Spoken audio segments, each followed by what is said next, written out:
Temperatures will rise again, so again a very warm and humid feel, although some coasts will be cooler.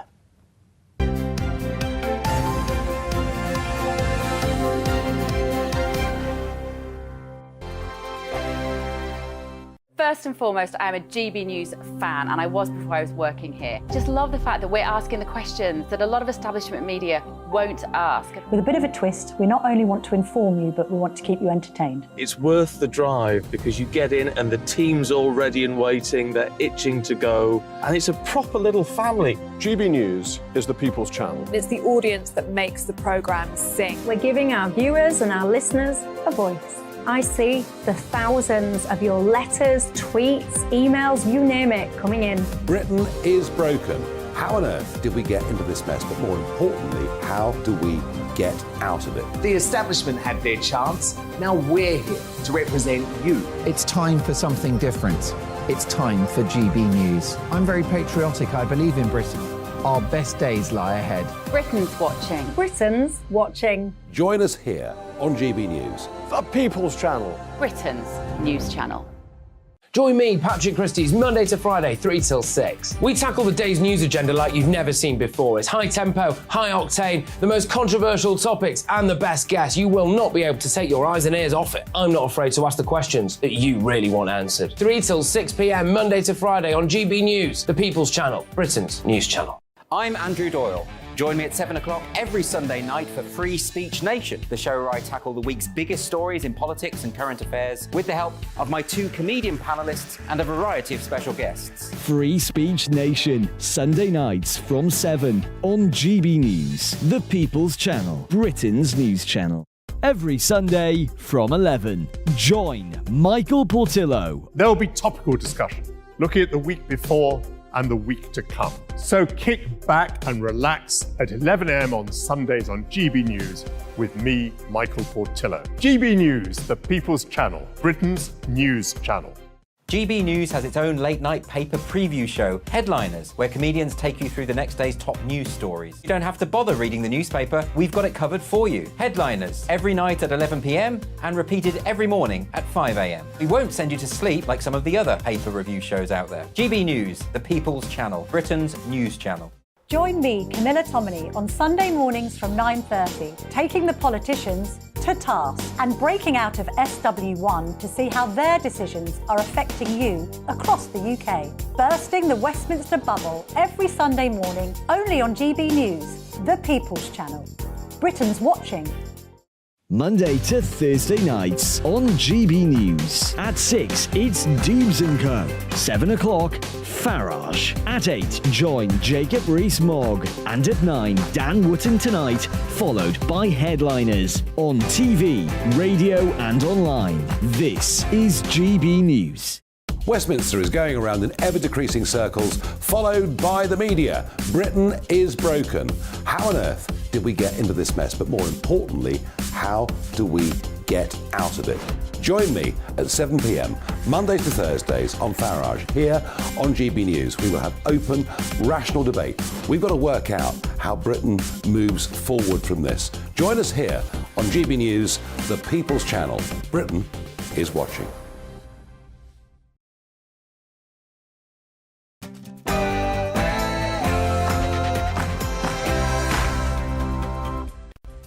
Welcome to Saturday Morning with Esther and Phil. Loads coming up. Whoever said politics was boring was completely wrong.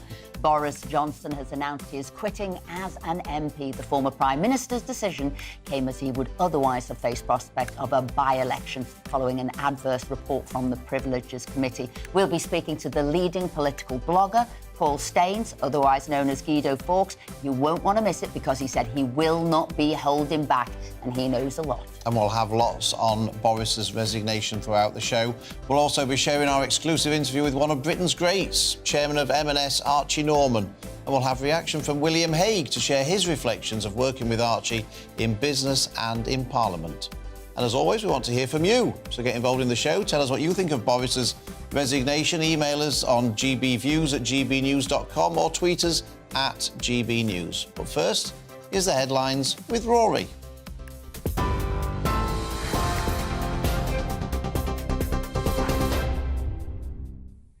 Thank you very much, Philip. Boris Johnson has been accused of being a coward for resigning before the Partygate investigation is published. Labour says the former Prime Minister quit because he knew he was in the wrong. The Privileges Committee will meet on Monday to conclude its inquiry into whether he misled Parliament and has promised to publish its report promptly. His resignation has triggered a by-election in his constituency, Oxbridge and South Ruislip. Shadow Deputy Leader Angela Rayner says it's clear he lied. Boris Johnson has shown himself to be a coward once more. You know, he's not held his hands up to and taken responsibility as he should do. The Privileges Committee, a well-respected committee that are made up majority of Tory MPs, and he's just tried to trash them and say, I've got no responsibility, I've done nothing wrong. He's a man that can never hold his hands up to what he's done, and I think it's an absolute disgrace, and, you know, good riddance. He shouldn't have been in Parliament in the first place. Florida's governor has criticised the indictment of Donald Trump. Despite being his rival in the Republican presidential race, Ron DeSantis argues there are double standards in issuing charges. He claims nothing has been done about Hillary Clinton's email controversy during her time as Secretary of State. Trump has been charged with mishandling classified documents and keeping them in his house in Florida. A former advisor to Clinton and Bush administrations, Steve Gill, told GBNews the move is politically motivated. You have President Biden, who had documents as vice president and U.S. senator stashed in his garage with his Corvette and at the University of Pennsylvania and other locations around the country. Hillary Clinton destroyed thousands of documents, including bashing phones that were under subpoena. So I think what we're seeing is this horrific third world type prosecution of a political opponent by the Biden administration. And I think most Americans will see through this. The government has announced a £150 million fund to help Ukrainians find homes in the UK. The money will be given to councils to help families secure privately rented properties and employment. Thousands of people are living in temporary accommodation while waiting for a permanent home. More than 124,000 Ukrainians have arrived in the UK since Russia's invasion. The Prince's Trust is accused of not paying sufficient compensation for child sexual abuse survivors. The charity absorbed the Fairbridge Society in 2012. It sent tens of thousands of British children to orphanages across the world where they suffered sexual abuse. Well, last year, the High Court of Justice said each claimant should receive £204,000. But it's claimed the Prince's Trust said they'll only get about 1% of that figure as it has insufficient monies. The Prince's Trust and Buckingham Palace have not commented. 4 Colombian children have been found alive more than 5 weeks after their plane crashed in a jungle. The siblings, aged 13, 9, 4 and a 12-month-old baby, were found by the military. The plane, which was also carrying 3 adults, crashed due to an engine failure in May. The children's mother, pilot and co-pilot died in the incident. 2/3 of people are feeling ripped off by unexpected charges during their holidays. Post Office Travel Money says people complained about prices for attractions, meals and drinks. But despite the financial worries, over half of the adults are planning trips abroad this year, with 36% choosing all-inclusive packages. The survey also says many travellers usually exceed their holiday budget by more than £100. Thunderstorm warnings are in place across the country today. That's despite temperatures of up to 31 degrees. A yellow alert has been issued for Wales and a large part of southern and central England until 9 o'clock tonight. The Met Office says there could be potential disruption to travel, power cuts and localised flooding. But weather journalist Nathan Rao told GB News the warm weather will continue. From what I've been looking at, it looks like it's going to be nicely warm through the week. And the Met Office longer range forecast says that through the month, temperatures above average, risk of instability, but nothing cold or too miserable on the way. This is GB News. We'll bring you more as it happens now, though. Back to Esther and Phil.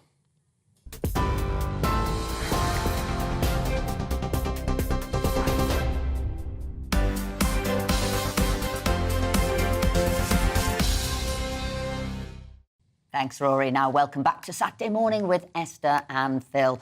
So, Boris Johnson has announced he is quitting as an MP, claiming he is the victim of a witch hunt. The former Prime Minister's decision came as he faced a verdict from the Privileges Committee about whether he misled the House of Commons whilst Prime Minister.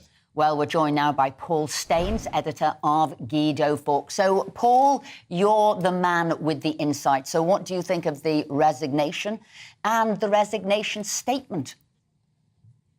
I think the resignation statement was very clear that he felt that the whole Privilege Committee setup was a kangaroo court. I felt that at the very beginning. If you look at it, you had Chris Bright was originally going to chair it. He had to go because it was so obvious, and he had tweeted so much hatred of Boris. Then you have Harriet Harman, who is a divisive figure and had already decided in public statements that Boris was guilty. And this sort of story that's going around that, it's got an inbuilt Tory majority. Charles Walker is an obsessive hater of Boris. Andy Carter, we've got documents where he said Boris had to go in 2022. That committee had an inbuilt anti-Boris majority. Right, so it wasn't an anti-Tory majority. It certainly wasn't. It was 7. There was 4 Conservative, 3 Labour. The chair, Harriet, can't vote unless it's a tie. So really it was 4-2. But you're saying here now that you believe they'd already worked out the judgment, the ruling, before they actually heard what he had to say. So you're saying they'd fixed it. Well,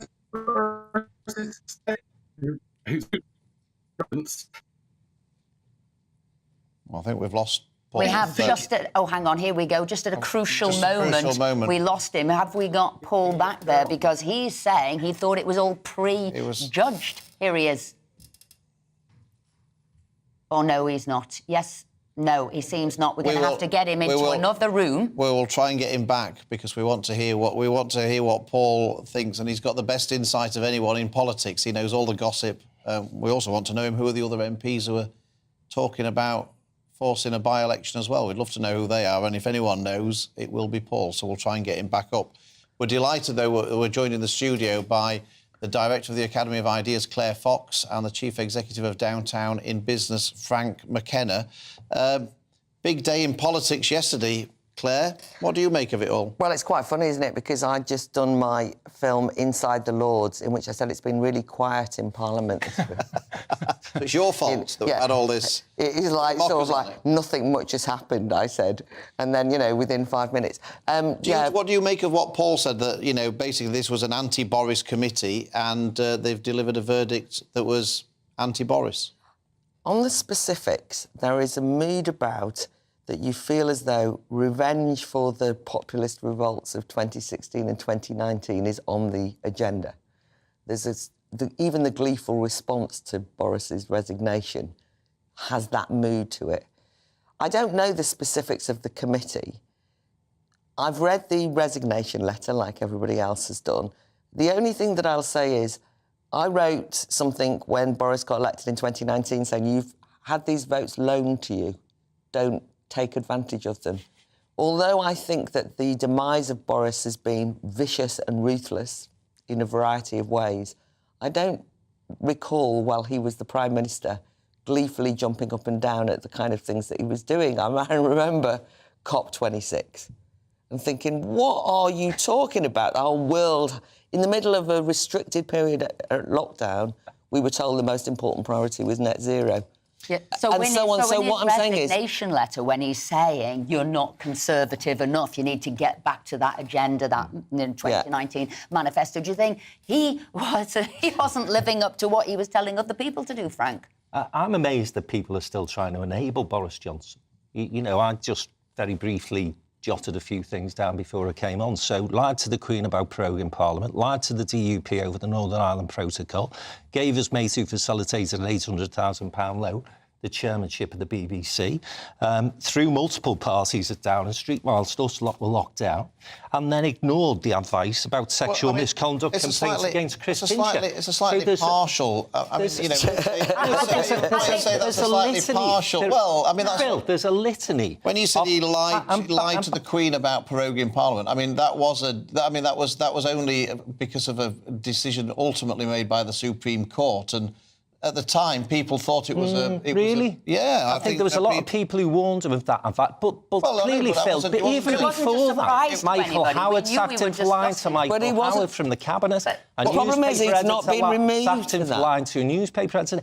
He has a track record of telling lies. Now, ultimately, he is now saying it's a kangaroo court, and most of the people on this committee were against me, whatever the evidence. But hang on, we've also heard that from Paul Staines as well, who says he's got the evidence on sort of whether it's tweets, whether it's emails, that those people were anti-Boris. But you so explain so this he's to me. saying it was fixed, it was already prejudged, and he was on his way out before they'd even heard him. But am I not correct in saying that the report from the Privilege Committee has to go to the House of Commons?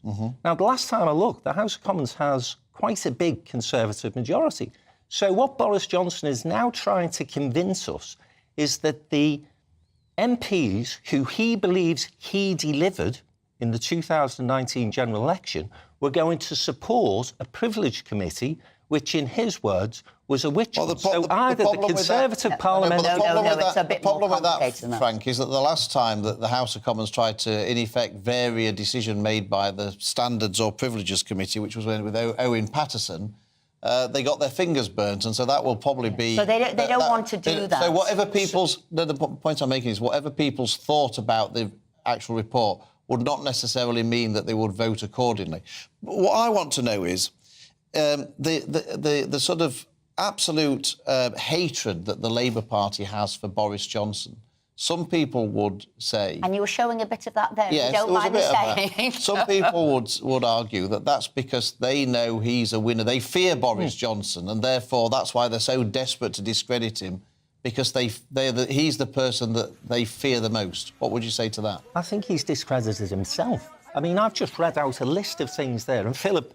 But does the Labour Party fear him? Would they... People always say, oh, yeah, but he didn't really know he was telling lies to the Queen. Oh, he didn't really know he was lying to the DP. He didn't really know he was throwing a party.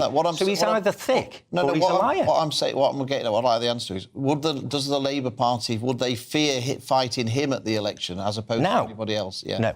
No. I think that reaction, though, that you've brought is one of the reasons why it gets confusing, because I started off making criticisms of Boris Johnson and now feel like I have to defend him, because you end up in a situation where you think, my goodness, everything in the kitchen sink. I mean, he hasn't been removed for those things. I'm not his greatest fan. And I was making a critical comment about his resignation letter. But there is this visceral sense in which people, whilst he was the Prime Minister with an 80-seat majority, were determined to bring him down anyway. And when I said that it's kind of like vengeance, I mean, there was palpable despair that why have these stupid voters deserted us and voted for him? And you've got to take some responsibility for the fact that those voters wanted him to deliver on something which, as it happens, the Labour Party just said, we refuse to deliver on. So I don't want the Labour Party to get away with this. I and appreciate that. And I think the reason he won in 2019 was because of the way in which the Labour Party and others within the Conservative Party handled the Brexit vote. I also think he was up against the worst Labour Party leader that we have seen in a generation, certainly in my lifetime. But I think ultimately what Boris Johnson had in 2009, right across the political spectrum, if you're not in that sort of tribalism of politics, and for the most part I'm not, was a good deal of goodwill. And certainly, if you look back at some of the things I've written during that period, I've been very... It was more than goodwill. Praiseworthy of Boris in terms of his campaigning skills. He managed to reach out, and people always used to say that the Heineken of politics, who could reach out, say what people wanted. He was going to deliver that Brexit vote, which Labour absolutely wasn't. And I quite agree. Corbyn was a massive asset to him, without a shadow of a doubt. But you see the way, I think, coming back to Claire's point of view, there's this visceral... So it's either hatred or love There's people who would be prepared to do anything. Hence, you've seen Nadine Dorries standing down, other MPs saying they're going to stand down. He does have this absolute ability to get people to love him too. But I think as well, what I've noticed in terms of talking to people who voted for the Conservatives for the first time in a generation in 2019, they sort of were prepared to give him a chance. They also are being very defensive of him at the moment because they feel as though it's their wishes that have been swept to one side. So I think that the difficulty we've got is it feels as though, and this is why I said about the visceral thing, that, the technocrats have taken over. They're going to deal with anyone and get rid of anyone who represents something different in politics. And despite my criticisms of Boris Johnson, which are legion, they are nonetheless... I'm aware of the fact that a lot of the antagonism to Boris Johnson is an antagonism to those who supported him too. And that's certainly how a lot of voters see it. And they therefore feel that it's somehow them that are under attack in a way. But should he have resigned or should he have faced the by-election? Oh, I do think it's cowardly to have resigned. I think that from a democracy point of view, from a democratic point of view, he should have fought it. I'm sure that he felt, personally, God, there's nothing. They're going to throw it. It's going to be relentless. It's been pretty relentless. I think one of the things that we're not saying about the Privileges Committee is whether it should have ever got so far. I mean, I think that really the question is not the Privileges Committee, what they've decided, but whether this was, before it ever started, it merited the level of parliamentary, kind of committees here and all the rest of it that were set up. I'm not convinced it did myself. I think that goes back to your point about the fear the opposition had as him as a campaigning winning machine. I asked you about whether he should have resigned or fought a by-election. We put a tweet out about it, asked people, what do you think? Fought the by-election, resigned? If it had have been you, be honest, you're political as well as business. If it had have been you and you'd have been in his shoes. If I was Boris Johnson, I'd have fought the by-election. Honestly? And he'd have won. He'd have won. Well, Lord Ashcroft did a poll, didn't he, last week, which said that Boris Johnson would have won the by-election. Absolutely would have. Savanta said he wouldn't have won. Labour would have won. So at the poll, we haven't got the answers yet. People are still voting on it. But at the moment, as it stands, should he have resigned? 53%. Should he have fought the by-election? 47%. So it's tight, but you can still vote. Nearly as tight as the Brexit vote. Exactly right. Maybe that's his life. Maybe that's his life. Yeah. Anyway, Claire, Frank, thank you you'll be staying with us throughout the show. Try and get back Paul Staines back. Yes, we'd love to speak to Paul because he really is he knows everything that's going on. Coming up, we'll be covering more on Boris's resignation, and we'll also have our exclusive interview with Archie Norman and with William We've Hague. got David Davis as well, haven't we? We've got David Davis and Quentin Letts. We've got all the inside info on what's going on in Parliament.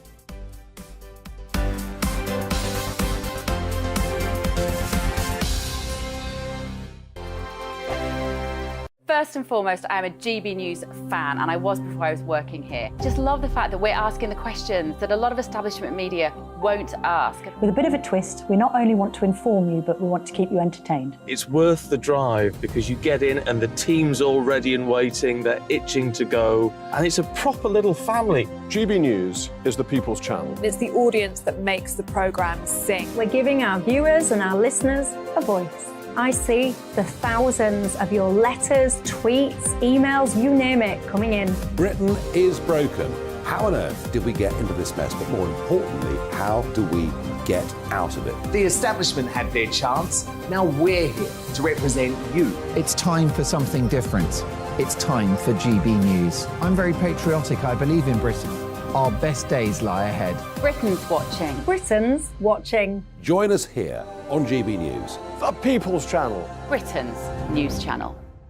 Join me, Patrick Christie's, Monday to Friday, 3 till 6. We tackle the day's news agenda like you've never seen before. It's high tempo, high octane, the most controversial topics, and the best guests. You will not be able to take your eyes and ears off it. I'm not afraid to ask the questions that you really want answered. 3 till 6 p.m, Monday to Friday on GB News, the People's Channel, Britain's news channel. I'm Andrew Doyle. Join me at 7 o'clock every Sunday night for Free Speech Nation, the show where I tackle the week's biggest stories in politics and current affairs with the help of my 2 comedian panellists and a variety of special guests. Free Speech Nation, Sunday nights from 7 on GB News, the People's Channel, Britain's news channel. every Sunday from 11. Join Michael Portillo. There'll be topical discussion, looking at the week before and the week to come. So kick back and relax at 11 a.m. on Sundays on GB News with me, Michael Portillo. GB News, the People's Channel, Britain's news channel. GB News has its own late-night paper preview show, Headliners, where comedians take you through the next day's top news stories. You don't have to bother reading the newspaper, we've got it covered for you. Headliners, every night at 11 p.m. and repeated every morning at 5 a.m. We won't send you to sleep like some of the other paper review shows out there. GB News, the People's Channel, Britain's news channel. Join me, Camilla Tominey, on Sunday mornings from 9:30, taking the politicians to task and breaking out of SW1 to see how their decisions are affecting you across the UK. Bursting the Westminster bubble every Sunday morning, only on GB News, the People's Channel. Britain's watching. Monday to Thursday nights on GB News. At 6, it's Dubes & Co. 7 o'clock, Farage. At 8, join Jacob Rees-Mogg. And at 9, Dan Wootton Tonight, followed by Headliners. On TV, radio and online. This is GB News. Westminster is going around in ever-decreasing circles, followed by the media. Britain is broken. How on earth did we get into this mess? But more importantly, how do we get out of it? Join me at 7 p.m, Mondays to Thursdays on Farage, here on GB News. We will have open, rational debate. We've got to work out how Britain moves forward from this. Join us here on GB News, the People's Channel. Britain is watching. Join me Monday to Thursday at 8 p.m. on GB News.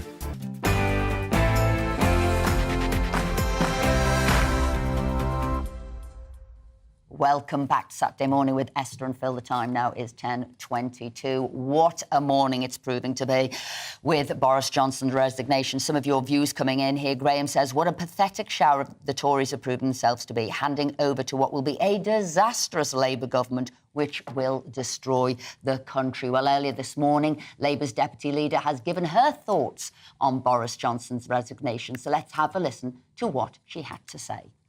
Well, I think Boris Johnson has shown himself to be a coward once more. You know, he's not held his hands up to and taken responsibility as he should do. The Privileges Committee, a well-respected committee that are made up majority of Tory MPs, and he's just tried to trash them and say, I've got no responsibility, I've done nothing wrong. He's a man that can never hold his hands up to what he's done, and I think he's an absolute disgrace. And, you know, good riddance. He shouldn't have been in Parliament in the first place. A man like that has no business being anywhere near the Prime Minister's office, and the fact that he's tried to stuff the Lords now with all of his cronies that helped him out, who assisted him when during lockdown people couldn't see their loved ones and he was partying in Number 10, just shows me the measure of the man, really. And the fact that he's ran away from responsibility now shows you really that he's not a man to be taken for integrity in his word. And the fact that Rishi Sunak has helped him by approving these peerages, to me shows you how weak Rishi Sunak is. And let's cross now to Boris Johnson's soon-to-be ex-constituency of Uxbridge and South Ruislip and our political reporter, Catherine Forster. Catherine, what are people saying there on the streets? Have they still got support for Boris, or are they bemused that he stood down? Well, a real mix of opinions because, of course, Boris Johnson divides, doesn't he? And in his constituency of Uxbridge and South Ruislip, the same as across the country. One lady saying she's devastated, she loves him, she'll miss him. The next man saying he's a liar, he's a disgrace, what he did to the country. People are really that divided here. And, of course, Boris Johnson had a majority of 7,200. It was arguable he would have struggled to keep it, though some estimate that he might have done, but it would have been a struggle. But now Labour are firmly targeting this and really do expect to win it. Whoever is put up by the Conservatives, they've got to submit themselves by the end of Monday coming. But Boris Johnson, meanwhile, might be bowing out of politics for now, but not going quietly, taking all sorts of pot shots at Rishi Sunak. And really, this is Rishi Sunak's worst nightmare because the party, again, looks very, very divided. Catherine, thank you for that update from the, looks like the high street of Uxbridge. Looks very nice there. And I'm sure you'll keep us up to date with what the people of Uxbridge are saying about their now former MP. Well, we're now delighted to be joined by former Secretary of State under Gordon Brown and Tony Blair, Sean Woodward, who famously defected from being a Conservative MP to being a Labour MP. Sean, thank you for joining us this morning. What do you make of Boris's resignation and his claim that the Privileges Committee was a kangaroo court and a witch hunt? Well, it's complete nonsense. I mean, Boris has brought all this upon himself. And let's be really clear. Boris, like another politician in America, thinks that rules apply to everybody else, but not him, as indeed does Donald Trump. And let's remember where all this began. It began with COVID. And it began with a lot of people feeling that they weren't allowed to say goodbye to loved ones, visit them in hospital, and that rules the government were making were being broken in Downing Street. That was what was investigated. It was referred to the Privileges Committee by the House of Commons. And as I last saw it, the majority of the House of Commons is not made up by the Labour Party. It's made up by a majority of Tory MPs from the 2019 election. They allowed it to go to the Privileges Committee. Now, anybody who's complaining now about the Privileges Committee doing their work should have thought about that when it was referred. Why did the Conservative Party allow that to happen? They allowed it to happen because, in truth, they wanted it investigated. They were worried. Now, here's the big issue, and forgive me, because I've been listening to this, and I think you're all in danger of drinking the Kool-Aid here. If Boris Johnson, and you know him as well as I do, if Boris Johnson thought that this genuinely was the most outrageous thing that could happen, that the public was really on his side, as they were in 2019, that really he could put himself out to the voters if he's recalled, and of course he'd get a stomping, thumping, great victory like he felt in 2019. But you and I know he hasn't got a prayer. So what he's done, classic Boris, all right, he's jumped before he had to respond because he knows he would be rejected and his career is over. And all this stuff you're spouting, regurgitating, his line about for now, he's finished. And he's finished because he lied and he misled the House of Commons. Sean, some people might say that when you stood for election as a Conservative and then defected midway through a parliament to Labour, some people might say, well, you lied to your electorate when you stood as a Conservative. I mean, absolute nonsense. I left the Conservative Party because the Conservative Party changed policies under William Hague. It became anti-European and it became homophobic. And it was the Section 28 issue which Tony Blair said he would reform. And I said to John Redwood, my then boss, and William Hague, let's get behind this. Let's get rid of this vile legislation which is causing young people to kill themselves, because I was then deputy chairman of Childline as well. And their response was, no, it's a good wedge issue. We can make a lot of political capital out of this. We should vote to keep it, and you must do that. And Sean, I quit yeah, because I came you into seem politics as angry as hold on, but you Sean, know, he seems as angry as Boris Johnson does when he said, I didn't lie. And obviously you lied to your electorate. But Sean, the point I I'm making... didn't lie to my electorate. I always felt that... And look, Esther, I think you have a real danger here. Don't laugh at kids committing suicide. I wasn't at that. It was your answer, Sean. Don't laugh Please at don't teachers who couldn't stand up against homophobic bullying. I didn't lie. What a lot of Tories did was to close their eyes, allowing the homophobic bullying to continue, and I wouldn't stand there and do that. And if you genuinely think it's better that politicians lie, then that's fine. But I think what Boris Johnson, after all, the Prime Minister, after all, the man who created these COVID rules, he allowed people not to say goodbye to their loved ones. Esther, you've got to remember the pain that families went through. And if I'm angry, I'm angry because you're suspending that thought. Can you calm down a second? Can Philip ask his question? Sean, can I just ask you a question? When you defected from Conservative to Labour, and that's which you were perfectly entitled to do, the point I wanted to get across to you was you didn't then go and face the electorate about that decision and ask them for their support for that decision. You continued as the MP for Witney as a Labour MP when they'd voted you in as a Conservative. Now, you're complaining that Boris Johnson hasn't shown the courage to go back to his voters and ask for their support, because if he'd done the right thing, they would have given it to him. You didn't do that, did you? When you crossed the floor, you didn't go back to your electorate and ask them to support that decision. I think you're once again making a complete trashing of the facts here. I wasn't facing the prospect of the Privileges Committee condemning me for having misled Parliament. I wasn't facing the prospect of my constituents recalling me and forcing the by-election. None of those things are happening. So when you confuse these things, it's convenient for you to want to resurrect something that happened to me in 1999, 25 years ago.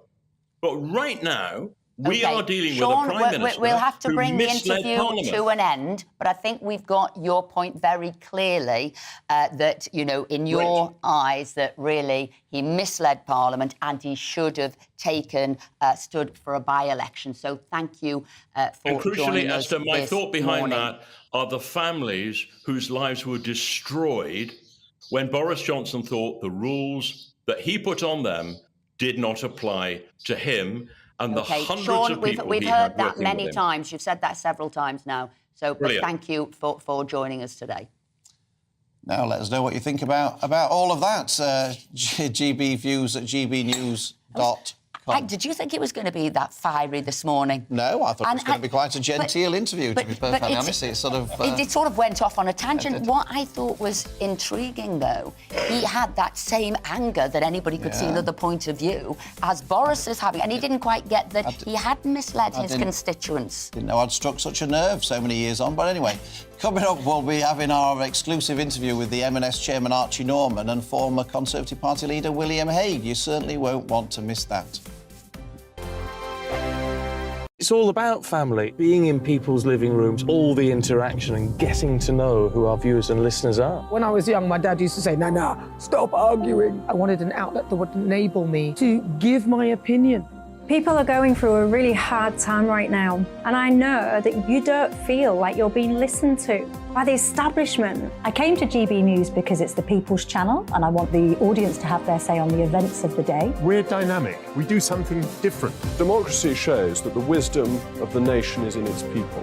I get to travel to find out what the story is from a personal perspective. The British people aren't fools. We know when we're not being told the full story. We've got to work out how Britain moves forward from this. It's the best country in the world. The establishment had their chance. Now we're here to represent your views. Britain's watching. Britain's watching. Britain's watching. We're proud to be GB News. The People's Channel. Britain's news channel.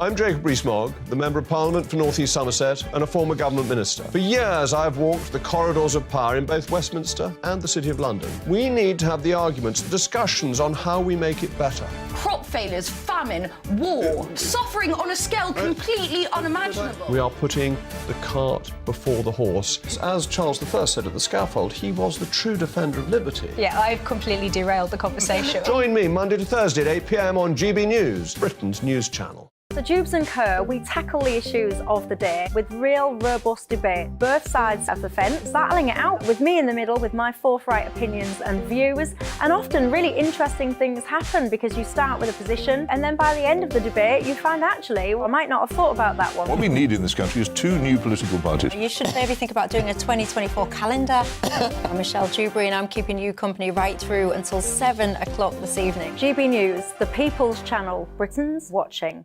I'm Mark White. As GB News Home and Security Editor, I cover those key issues that are so important to you. Our authorities, our communities doing all they can to combat violent crime. With the public services under unbearable strain, why are we still failing to control our borders? Defence, the first priority of any government, has been continually hollowed out. Can we trust our politicians to protect the armed forces? Join me, Mark White, on GB News. Monday to Thursday, 9 p.m. till 11 p.m. Join me, Dan Wootton. I'll bring you the sharpest takes and hottest debates. Do you not believe in prison? I don't believe in prisons. I'm completely stunned. I guarantee you there'll be no spin, no bias, no censorship. I actually was personally quite offended by it. And no reason to go to bed. So I guess they've always been quite woke. That's Dan Wootton tonight on TV, radio and online. Monday to Thursday from 9 p.m. till 11 p.m. on GB News. The People's Channel, Britain's news channel. You've probably seen politicians interviewed 1,000 times, but we do it differently. We find out who they really are, we don't shout, we chat, and hopefully we bring a bit of light, not just heat. Did you know Kate Moss? Apparently. Do you have a pair of jeans or a pair of jeans? No, of course I don't. What would I do with them? My friends are like, oh my God, what's she doing now? Join me every Sunday at 6 for Gloria Meets, only on GB News, the People's Channel, Britain's news channel.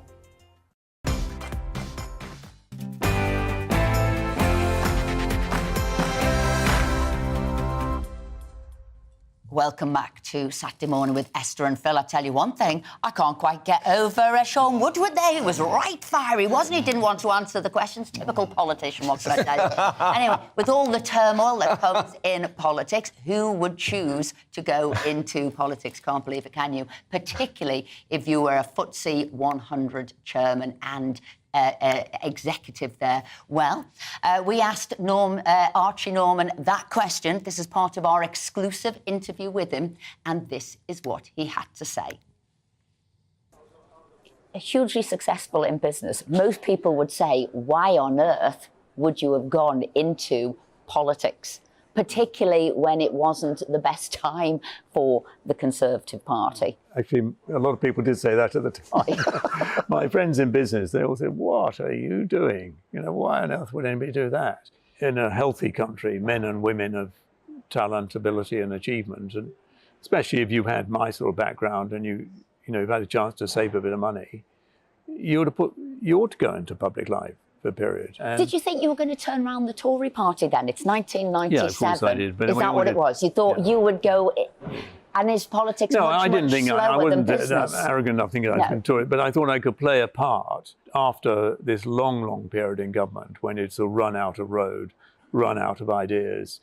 I mean, really then sort of neo-Thatcherism was the prevailing doctrine, and it was a doctrine. And the party had got into a mindset where they'd answered all the difficult problems. So innovation, creativity, thinking about the future, just depleted. You put your hat in the ring, you see what comes. But so and you were there for quite a while, 97, 2005. You were in William Hague's sort of shadow cabinet. Do you regret though being in politics, being a Conservative? No, I actually don't at all. I mean, I regret the fact that I was there during our great march into the wilderness. So it's not just that we didn't win, we lost badly. And I think the lesson is when you go into a company, if the culture isn't right and the people aren't right, you change the people. In public life, you get the people that God and the electorate sent you, and you have to work. And turning around political parties takes a lot longer because it takes a change, a new generation to come in. So the Conservative Party really changed, obviously when Philip arrived, but in 2005, but also when others, David Cameron, George Osborne, all that generation came in, because my generation, or the generation I inherited post John Major, were really seeking to defend the legacy, defend the past. And when you look back on it, the things we defended then and, voted against now look absurd. And we voted against every increase in health spending.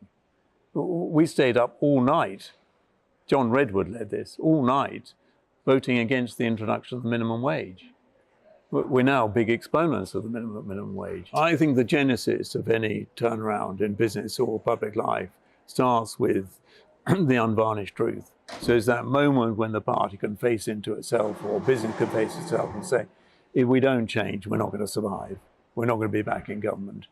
And we need to be honest with ourselves and the public about where we are and turn and face the future. And that moment didn't actually happen till after 2005, when, whatever his strengths or weaknesses, David Cameron did bring the party to that point. But having said all that, I enjoyed my time. I had a great time. In the end of the day, we lost. That's what politics does for you. But did I enjoy it? Yes. And if I thought we were going to win, I would have stayed. You're the only person who's been the chairman of a FTSE 100 company at the same time as being an MP. There's obviously a lot of controversy about MPs having second jobs. There's no bigger second job than being a chairman of a FTSE 100 company. So why did you think it was important that MPs should have second jobs and do second jobs? Well, I'm not sure whether I thought it was important or not, but I thought it was important I had a second job at the time. I didn't want to, Asda was still part of where my heart was. So, and funnily enough, nobody objected.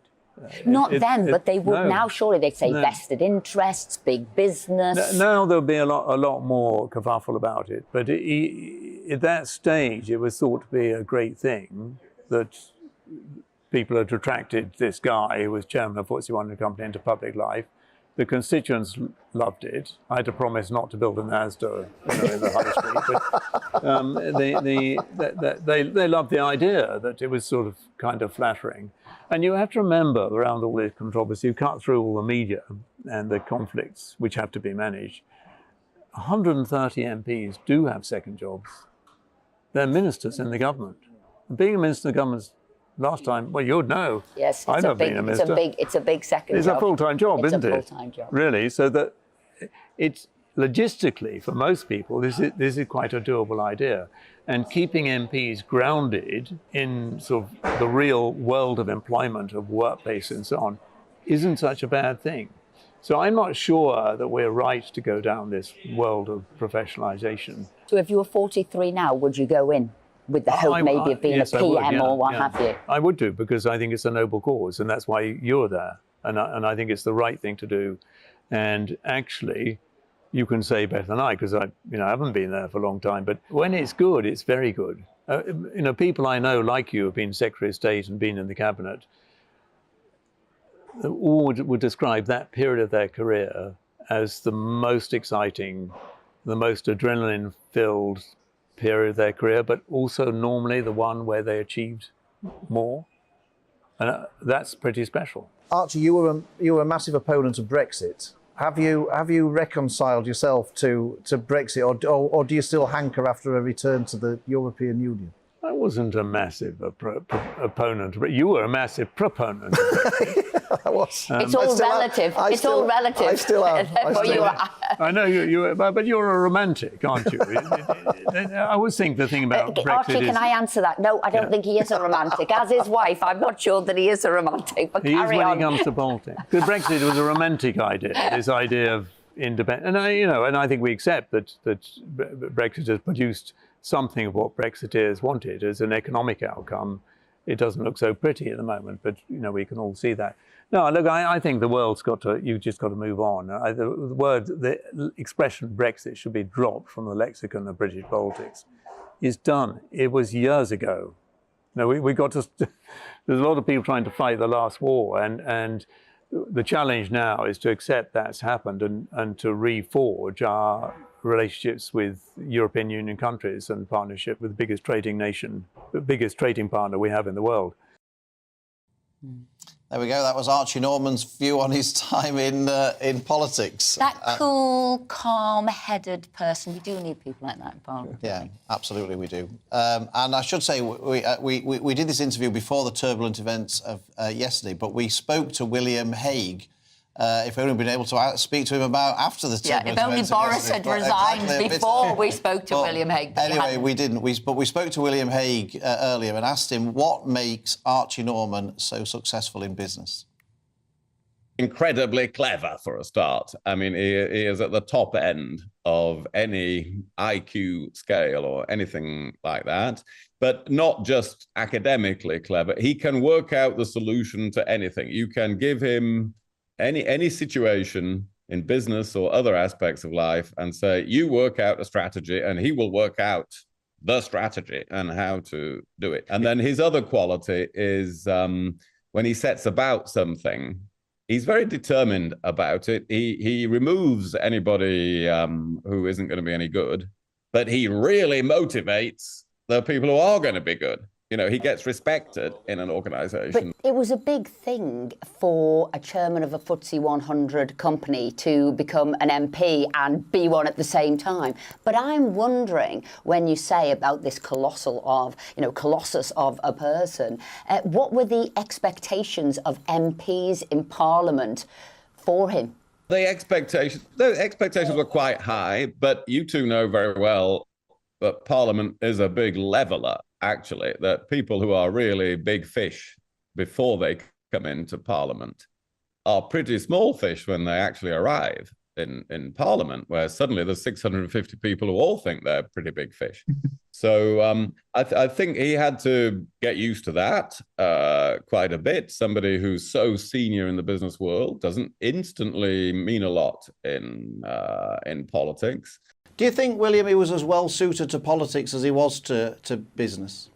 Well, not quite as well suited. He's well suited to anything. And I wish he had stuck in politics and become a senior politician over a long period of time. I think that would have been good for the country and good for the Conservative Party. I actually wanted to accelerate his career. I knew that with Archie, unless you got him near the top pretty quickly, he wouldn't be motivated himself.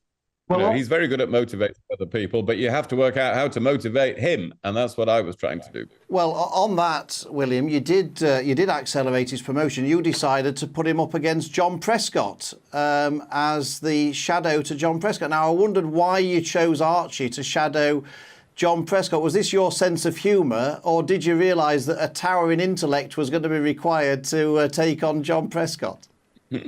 There was a touch of humour in it that, famously chaotic John Prescott up against this superbly logical person whose arguments you could never escape with Archie. But there was more to it than that. This was my attempt to catapult him, if you like, into the senior ranks, that he would be shadowing the Deputy Prime Minister. You must have some fun stories or something that you can tell us about Archie. You've got to spill the beans in one way or another. Well, he's such a controlled person, actually. There aren't stories like, the day Archie, had too much to drink or that sort of story doesn't exist, as far as I'm aware. That any story for me is about the reaction he got from other people, knowing that he was this great McKinsey person, consulting person, and that I'd worked there when he became chief executive, and we invented the idea of the MPs going away on a retreat, which, as you know, they've done pretty regularly since then. That was the first time it ever happened. Archie and I thought of that. We'll take them all to a hotel. And the word spread. I think it was the late Alan Clark who spread the word in the tea room. That Archie, he's going to make us all share rooms. And would pick on people and say, you're going to have to share with Anne Widdecombe and that sort of thing. And the MPs got very arrested. Their delegation came to see me to say, we're all going to have to share. Archie Norman's going to make us all share rooms. And this was all complete nonsense. So it's not really a story about Archie, but it's the sort of fear that he created among MPs that he was going to bring they were all going to have to go on, paintball competitions and team building competitions and share bedrooms. That was what they thought they were in for with him. I thought, William, that Alan Clark was always sharing a bedroom with somebody, to be honest. I'm surprised that came as a disappointment to him. And one final thing, if we can, you talked about second jobs, and Archie said he thought it brought something to the table, him having a second job, and that's something else now that is challenged. I said to him, well, people would think about big business and they'd think of conflicts of interest. Can MPs have second jobs now, do you think, and work in politics or going forward? Well, I think that's got harder, and it's a shame it's got so hard, because Parliament actually needs to be in touch with a whole range of different things in business, the armed forces, trade unions, whatever. And I think for Parliament to become an almost wholly professional activity is not good for Parliament and the country. We do need MPs who've got experience in the outer world, as it were, and who can still gain some experience. And the rate at which technology is changing, business is changing, means that you have to be current. You have to know what's going on now and not just what happened in the past. So personally, I am more favourable towards MPs having some other sources of income and employment than many commentators are. William, thank you so much indeed for taking the time to join us and give your reflections on Archie Norman. Thank you very much indeed. And I think we wanted to know, have you read all those books behind you? Well, I've joined the dots on a few of them, so I'm making progress. So nice to see William Hague there. I mean, he was a class act, obviously still a class act, but he was a class act in Parliament. Joining us now to dissect those interviews is Frank McKenna and Claire Fox there. So obviously, tumultuous day in politics. Boris has resigned, but that was my question, my starting off question. Who would want to go into politics now? What did you think of what Archie Norman had to say there? Fascinating interviews, both of those, actually, and congratulations for getting so much out of them in a short period of time. When William Hague says about anybody they are supremely clever, they must be genius, because I've met William Hague a couple of times and he's one of the cleverest guys I've ever seen. So, in terms of second jobs, I think it's a good thing for MPs to have second jobs. And I think it's unfortunate that we've got into this situation where as soon as somebody decides they're going to do something else outside of Parliament, they're criticised for it. And I think a lot of that comes from social media and that sort of, as Claire was referring to earlier, the sort of black and white world that we're in now. But actually, jealousy too, maybe? I'm not sure about that. I just think it's this perception that, if you are an MP, then you've got to be all-consumed. And people will say, won't they, oh, well, somebody in their constituency can't pay the electric bill, and there's this guy or woman with a second job. I think the other thing, though, that didn't really come out of Archie Norman's comments, but I've heard from other people. We did an event with Gillian Keegan earlier this week, the Education Secretary, who's gone from business into politics. And she was talking about a frustration about the slow pace of change in Parliament. And I'm sure you experienced that. And I'm glad I went from politics to business, because what I noticed in business was how quickly you can make decisions and implement those decisions. But great interview. Claire, I mean, Archie's my hero. He's the person I most look up to in the world. And he was. And that's, I worked for Asda before I became an MP, and he was the chief executive and an absolute genius. And we're going to come on to later talking to him about his time turning around Asda. But, I mean, how big a loss do you think somebody like that is to politics, that we sort of allowed him to drop out? And do you think that we are going to find it difficult to get people of his calibre back into politics? Well, I think you've hit the nail on the head there, which is that he emphasised the importance of public service. And to be honest with you, that's what's lacking in this highly professionalised political elite world. That is the dominant feeling in Parliament, and that's whether you're in the Commons or the Lords, in fact, that there's this sort of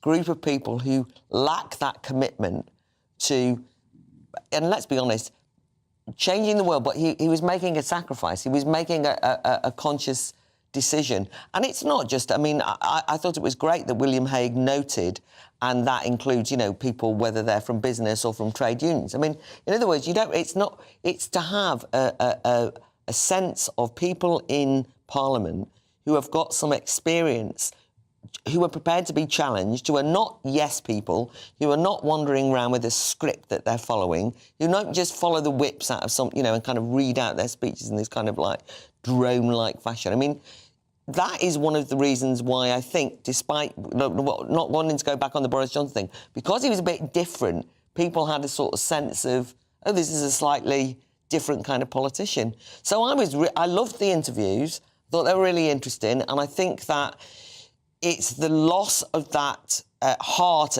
and principle. Even if I wouldn't have agreed with him politically, you knew he stood for something that the public are reacting to. That's why they complain about I like the technocratic fact elite. that he said his constituents were delighted. They took it as some sort of honour But that it's they true. had a FTSE 100. I think that's really and I nice. think that's changed over the years. Absolutely, because I think the kind of cynicism and nihilism that basically says, oh, you know, you're only in it for a fast buck and all the rest of it is unhelpful. But I also think there is this technocratic group of people, you know, that we'll all know people who left university where they then went into politics in the same think tanks with the same people on the left and the right, and when you talk to them, it's like talking to drones. I mean, it's like a different What you're world. saying is you lament the fact that people have stopped giving up their career to go into politics and have instead got into politics as a career. Entirely. And into political parties that have lost sight of the people that they represent.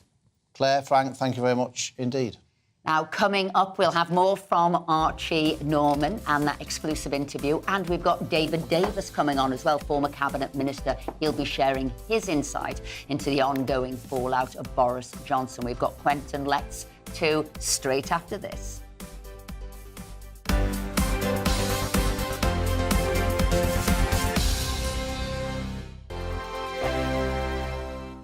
First and foremost, I'm a GB News fan, and I was before I was working here. Just love the fact that we're asking the questions that a lot of establishment media won't ask. With a bit of a twist, we not only want to inform you, but we want to keep you entertained. It's worth the drive because you get in and the team's all ready and waiting, they're itching to go, and it's a proper little family. GB News is the People's Channel. It's the audience that makes the programme sing. We're giving our viewers and our listeners a voice. I see the thousands of your letters, tweets, emails, you name it, coming in. Britain is broken.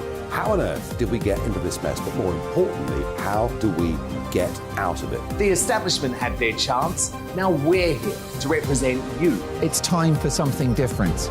It's time for GB News. I'm very patriotic. I believe in Britain. Our best days lie ahead. Britain's watching. Britain's watching. Join us here on GB News. The People's Channel. Britain's news channel. Join me, Patrick Christie's Monday to Friday, 3 till 6. We tackle the day's news agenda like you've never seen before. It's high tempo, high octane, the most controversial topics and the best guests. You will not be able to take your eyes and ears off it. I'm not afraid to ask the questions that you really want answered. 3 till 6 p.m, Monday to Friday on GB News, the People's Channel, Britain's news channel. I'm Andrew Doyle. Join me at 7 o'clock every Sunday night for Free Speech Nation, the show where I tackle the week's biggest stories in politics and current affairs with the help of my two comedian panellists and a variety of special guests. Free Speech Nation, Sunday nights from 7 on GB News, the People's Channel, Britain's news channel. Every Sunday from 11. Join Michael Portillo. There'll be topical discussion, looking at the week before and the week to come. So kick back and relax at 11 a.m. on Sundays on GB News with me, Michael Portillo. GB News, the People's Channel, Britain's news channel. GB News has its own late-night paper preview show, Headliners, where comedians take you through the next day's top news stories. You don't have to bother reading the newspaper, we've got it covered for you. Headliners, every night at 11 p.m. and repeated every morning at 5 a.m. We won't send you to sleep like some of the other paper review shows out there. GB News, the People's Channel, Britain's news channel. Join me, Camilla Tominey, on Sunday mornings from 9:30, taking the politicians to task and breaking out of SW1 to see how their decisions are affecting you across the UK. Bursting the Westminster bubble every Sunday morning, only on GB News, the People's Channel. Britain's watching. Monday to Thursday nights on GB News. At 6, it's Dubes & Co. 7 o'clock, Farage. At 8, join Jacob Rees-Mogg. And at 9, Dan Wootton Tonight, followed by Headliners. On TV, radio and online. This is GB News. Westminster is going around in ever-decreasing circles, followed by the media. Britain is broken. How on earth did we get into this mess? But more importantly, how do we get out of it? Join me at 7 p.m, Mondays to Thursdays on Farage. Here on GB News, we will have open, rational debate. We've got to work out how Britain moves forward from this. Join us here on GB News, the People's Channel. Britain is watching.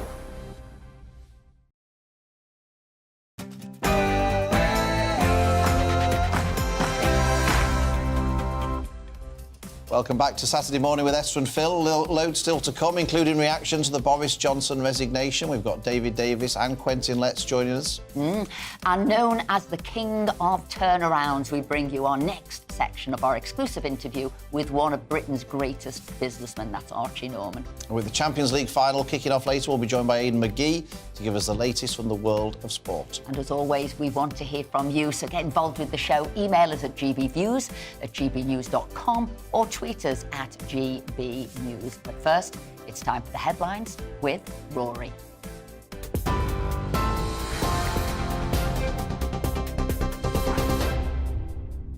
Thank you very much, Esther. Boris Johnson has been accused of being a coward for resigning before the Partygate investigation is published. Labour says the former Prime Minister quit because he knew he was in the wrong. The Privileges Committee will meet on Monday to conclude its inquiry into whether he misled Parliament and has promised to publish its report promptly. His resignation has triggered a by-election in his constituency, Uxbridge and South Ruislip. Shadow Deputy Leader Angela Rayner says it's clear he lied. Boris Johnson has shown himself to be a coward once more. You know, he's not held his hands up to and taken responsibility as he should do. The Privileges Committee, a well-respected committee that are made up majority of Tory MPs, and he's just tried to trash them and say, I've got no responsibility, I've done nothing wrong. He's a man that can never hold his hands up to what he's done, and I think he's an absolute disgrace, and, you know, good riddance. He shouldn't have been in Parliament in the first place. Florida's governor has criticised the indictment of Donald Trump. Despite being his rival in the Republican presidential race, Ron DeSantis argues there are double standards in issuing charges. He claims nothing has been done about Hillary Clinton's email controversy during her time as Secretary of State. Trump has been charged with mishandling classified documents and keeping them in his house in Florida. A former advisor to Clinton and Bush administrations, Steve Gill, told GB News the move is politically motivated. You have President Biden, who had documents as vice president and U.S. senator stashed in his garage with his Corvette and at the University of Pennsylvania and other locations around the country. Hillary Clinton destroyed thousands of documents, including bashing phones that were under subpoena. So I think what we're seeing is this horrific third world type prosecution of a political opponent by the Biden administration. And I think most Americans will see through this. The government has announced a £150 million fund to help Ukrainians find home in the UK. The money will be given to councils to help families secure privately rented properties and employment. Thousands of people are living in temporary accommodation while waiting for a permanent home. More than 124,000 Ukrainians have arrived in the UK since Russia's invasion. Meanwhile, the White House says Russia received hundreds of drones from Iran that it's using against Ukraine. According to newly declassified information, the drones were transported across the Caspian Sea and received by Russian forces. Washington is concerned about the growing military ties between both countries in recent months. Russia denies the claims, but Iran admits it sent drones to Moscow before the invasion. 4 Colombian children have been rescued more than 5 weeks after the plane crashed in a jungle. The siblings, aged 13, 9, 4 and 1, were found by the military not far from the crash site. They're now in the capital and have been taken to a military hospital for specialist medical care. Last month, the president wrongly announced they'd been found after a shelter was discovered. He's now described the discovery as a joy for the whole country. The children's mother, pilot and co-pilot died in the crash. The Prince's Trust is accused of not paying sufficient compensation for child sexual abuse survivors. The charity absorbed the Fairbridge Society in 2012. It sent tens of thousands of British children to orphanages across the world where they suffered sexual abuse. Last year, the High Court of Justice said each claimant should receive £204,000. But it's claimed the Prince's Trust said they'll only get about 1% of that figure as it has insufficient monies. The Prince's Trust and Buckingham Palace have not commented. The Prince of Wales is carrying out the Colonel's Review at Horse Guards Parade in London. It's ahead of the King's birthday parade next Saturday. Well, if you're watching on telly, these are live pictures of Prince William doing the final evaluation of the parade before it goes before the King during Trooping the Colour. 1,400 soldiers of the Household Division and the King's Troop Royal Horse Artillery are taking part. Thunderstorm warnings are in place across the country as temperatures reach up to 31 degrees. A yellow alert has been issued for Wales and a large part of southern and central England until 9 o'clock tonight. The Met Office says there could be potential disruption to travel, power cuts and localised flooding. The UK Health Security Agency has also issued an amber alert for hot weather until 9 o'clock on Monday morning for 5 regions. Manchester City is hoping for a big win tonight in the UEFA Champions League final. They're taking on Inter Milan in Istanbul. And if City wins, they'll become the second team to win all 3 competitions in one season after winning the Premier League and FA Cup this season as well. This is GB News. We'll bring you more as it happens. Now, though, back to Esther and Phil.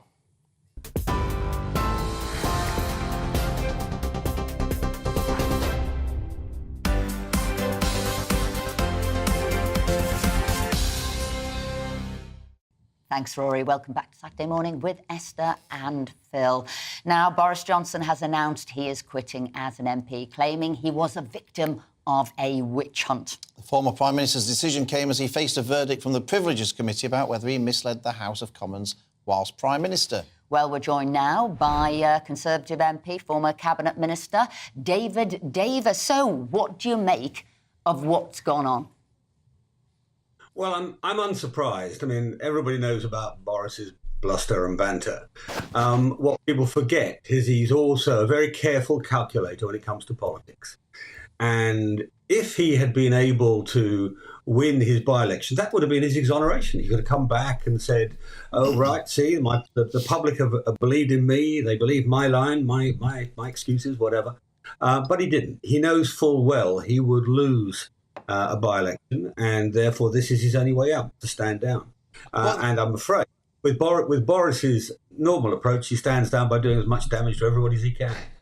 But is that not slightly unfair, David, in the sense that the by-election wouldn't necessarily just be a referendum on Boris Johnson? It would be a fact that he was the Conservative Party candidate against the Labour Party candidate. And at the moment, as we all know, it's very difficult for the government to win any by-elections. And so it's not unreasonable for Boris to think, well, hold on a minute, winning a by-election in this current political climate is an uphill struggle. And it's a bit more of an uphill struggle because of what's happened since I was Prime Minister. Well, let's take that last bit. He's been throwing blame around like nobody's business, saying, oh, we want a lower tax economy. To have a lower tax economy, Boris, you have to spend less. And during Boris's entire time in office, public spending went up. Now, sometimes you can't avoid that. Sometimes you have a COVID emergency which pushes spending up. But Boris never showed any appetite for what you need to do to bring taxes down, to run a conservative economy. Margaret Thatcher would have been tearing her hair out watching the performance under Boris. So yeah, of course it's tougher to win now. But I tell you what. I suspect that in Uxbridge, the election wouldn't have been about the government. It would have been about Boris. It would have been about telling the truth or not. It would have been about accepting the rules of Parliament or not. It would be what sort of practice it would have been. And that wouldn't have served him well. What do you make? We had Paul Staines, a.k.a. Guido Fawkes, on earlier, and he was making the point that when Boris accused this of being a kangaroo court, that he said that Boris was onto something, because not only did you have the opposition MPs like Harriet Harman, who'd already said beforehand that Boris was in effect guilty before the committee had started its deliberations, but the Conservatives on the committee were also sort of vehemently anti-Boris, and that therefore he was never going to get a fair hearing from the people on the committee. What do you make of that? Well, I pretty much challenge all of that. I mean, I think there are better ways of assessing how members of Parliament have behaved. But the truth is, Boris was happy for this procedure to be in place for everybody else. He didn't object to the Harriet Harman being made chairman. He had an opportunity in Parliament. You both know that as well as me. The procedure allows for objection. He didn't do any of that. And also, in addition to this, Boris had hundreds of thousands of pounds of taxpayers' money paid on providing him with the most expensive lawyers in the land. Other people don't have that. He had actually a rather privileged appearance before this committee. But the truth of the matter is, ask around Parliament, ask most of the MPs. There's a small cabal who still believe in him. It's pretty small these days. But most people are fairly sure he misled the House. And he did so many, many times. And he did so knowing that these parties had occurred. After all, he'd been at some of them. And therefore it's hard to be at a party and not know it's a party. So he had all the chances you could normally have, more than I would have, more than you would have in front of that committee. The government or the taxpayer wouldn't pay your expenses, Philip, if you were called up before the committee, wouldn't pay mine, but they paid his to the tune of hundreds of thousands of pounds. So I hardly think that's unfair treatment. So, final question here, David. Can you give us what you think the outcomes will be for both Boris's by-election and Nadine Dorris's by-election? Well, I'm not in the business of predicting by-elections. Obviously, Boris got a narrower margin than Nadine's. But I'm old enough to remember that we lost Rydale. You'll remember it, Philip. But we lost Rydale back in Margaret Thatcher's day very, very badly. Went from something near a 20,000 majority to a majority of the Liberals, and we won it back at the general election straight afterwards. So I don't worry too much about by-election results. David Davis, thank you very much indeed for joining us this morning. Thank you.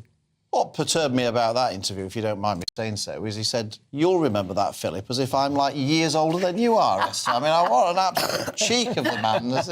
I'm going to be having words with David Davis when I see him next week.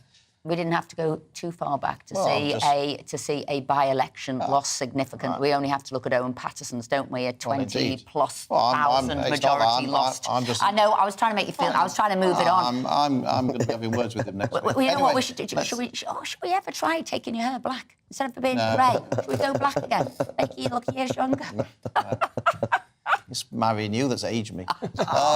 Anyway, let's cross now to parliamentary sketch writer Quentin Letts, who joins us now. Quentin, thank you so much for joining us. What do you make of all that? I mean, presumably, Boris Johnson and Nadine Dorries no longer being in the House of Commons is going to make your job an awful lot harder, isn't it? Oh, well, the good Lord provideth always. There'll be some more along. This is for drama, simply on drama. This is like the Heseltine resignation in 1986, because although David Davis is right in that it's not entirely unexpected, the way in which it's happened was very newsy. I mean, this came out of nowhere. So that is that's exciting for us politicos. But I think the public watching may think it's all a bit dissolute and disreputable. And that will be a problem for the Conservatives. There is more axe grinding here going on than you would get at a convention of lumberjacks. And even some of it maybe just being seen from David Davis himself. Everyone's got an agenda at Westminster. And a lot of the stuff that's been going around about Boris's conduct, particularly with Harriet Harman's committee, very, very political. And I suspect that the public will look at it and think, well, yeah, it's been a stitch-up. Boris behaved badly. But everyone else is behaving badly too. So that's my initial reaction to this. What do you think what do you think this means for the Prime Minister? Is this damaging for the Prime Minister? That there's this sort of huge row going on and sort of pro-Boris and anti-Boris sort of tensions and factions, or is it good for the Prime Minister that sort of the presence of Boris Johnson on the back benches is now no longer there? Short term, it's bad for the government and it's bad for politics as well. My goodness, the political elite has no idea how badly it is doing, how boring it is, how bossy it is, how completely remote from most people's lives it is. But short term, I think this is very bad for Rishi Sunak. I suspect that both by-elections will be won by the Labour Party. And it also creates an idea of chaos, which is everything that Sunak has been trying to get away from. Since Sunak became Prime Minister, his main thrust has been to impose calm over everything, not least the House of Commons, which has been getting very little business through. So Sunak will, short-term, be damaged. Long-term, I suspect that he may be better off without Boris Johnson there. It's going to allow him about a year, I suspect, to have an open sea, as much as you ever get in politics, in which to establish himself as the Prime Minister, rather than as an excuse for a Prime Minister because the real one is on the back benches. So short-term, disastrous for Tories. Longer term, maybe not quite so bad, but there is that thing about how Boris Johnson had a sort of cut through with the public. He interested people in politics who would not normally vote. He electrified people. Very few, even you two, I fear, can match that sort of electricity when it comes to the voters. Just very, very quickly, Quentin, if you can. We all know that journalists know more about what's going on in Parliament than MPs do. So have you any idea? There was speculation last night that there were another couple of MPs that might resign, pro-Boris MPs who might resign the seats. Have you any idea who those might be? I'm the last person to ask about these sort of things. I am a sketch writer. I would hazard a guess that poor little Alok Sharma must be feeling a bit bruised at the moment. But he doesn't strike me as quite as compulsive a character as some of those around Boris Johnson. Boris did choose people he chose some really subgrade people. And I think I really don't approve of this business of people quitting a parliament when they've been elected to a parliament. I think they should serve that parliament. There's a sort of contract with the voters, a sacred contract that they are going to do public duty for those people. And I think it just makes politics look selfish and personality driven and me, rather than what politics should be about, which is you, the people.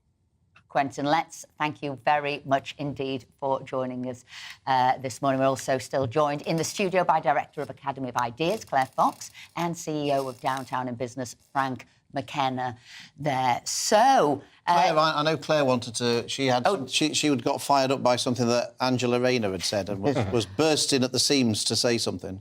I think it just really struck me when you did play that full interview earlier, that Angela Rayner, and I've heard quite a lot of opposition people saying this, say he should never have been allowed anywhere near Parliament. He had no right to be in Parliament, right? So that's the first thing. He's like, oh, I thought this was about the committee and a very specific accusation. But, oh, no, what they're saying is Boris Johnson, even if he'd done everything right, shouldn't have been there, right? That's the first thing. And the other thing, and of course this is a bit close to my heart, was Angela Rayner said, I think it's absolutely disgusting that he's brought his cronies into the House of Lords. And what everyone thinks about the honour system, I sit behind the Labour benches and close to the Lib Dem benches, and let me assure you, everyone in the House of Lords is a crony of someone, right? Somebody has brought them in. You know, the idea that somehow the House of Lords has been full of people who've been chosen for their intellect, their public service and their great works is an absolute nonsense, right? So we either get rid of the system, get rid of the House of Lords, I'm happy with that, or you don't just kind of do, oh, it's distasteful that he does it. And Angela Rayner actually said this was bringing politics into disrepute. I actually think that what brings politics into disrepute is the unedifying sight of sectarianism when it and kind of ripping each other apart, rather than taking the problems of the country seriously and trying to get on and tackle them. Yeah. Simplistic ding-dongs, which don't really hit the truth, and most of the public now know it. Now, you're both staying with us. The show's sort of going ahead of itself, going very fast, spinning on here. Coming up, we've got more of our exclusive interview with the M&S chairman, Archie Norman, and how he made his name in business, and that was by turning Asda around from the bank of bankruptcy. You don't want to miss that.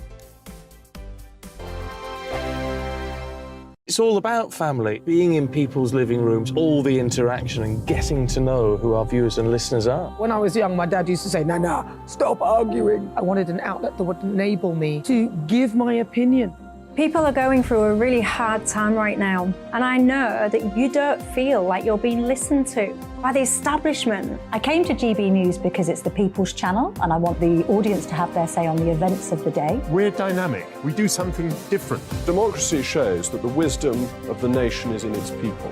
I get to travel to find out what the story is from a personal perspective. The British people aren't fools. We know when we're not being told the full story. We've got to work out how Britain moves forward from this. It's the best country in the world. The establishment had their chance. Now we're here to represent your views. Britain's watching. Britain's watching. Britain's watching. We're proud to be GB News. The People's Channel. Britain's news channel. I'm Jacob Rees-Mogg, the Member of Parliament for North East Somerset and a former government minister. For years, I've walked the corridors of power in both Westminster and the City of London. We need to have the arguments, the discussions on how we make it better. Crop failures, famine, war, suffering on a scale completely unimaginable. We are putting the cart before the horse. As Charles I said at the scaffold, he was the true defender of liberty. Yeah, I've completely derailed the conversation. Join me Monday to Thursday at 8 p.m. on GB News, Britain's news channel. So Jubes and Co, we tackle the issues of the day with real, robust debate, both sides of the fence, battling it out with me in the middle with my forthright opinions and views. And often really interesting things happen because you start with a position and then by the end of the debate you find actually, well, I might not have thought about that one. What we need in this country is 2 new political parties. You should maybe think about doing a 2024 calendar. I'm Michelle Dewberry and I'm keeping you company right through until 7 o'clock this evening. GB News, the People's Channel, Britain's watching. I'm Mark White. As GB News Home and Security Editor, I cover those key issues that are so important to you. Our authorities, our communities doing all they can to combat violent crime. With the public services under unbearable strain, why are we still failing to control our borders? Defence, the first priority of any government, has been continually hollowed out. Can we trust our politicians to protect the armed forces? Join me, Mark White, on GB News.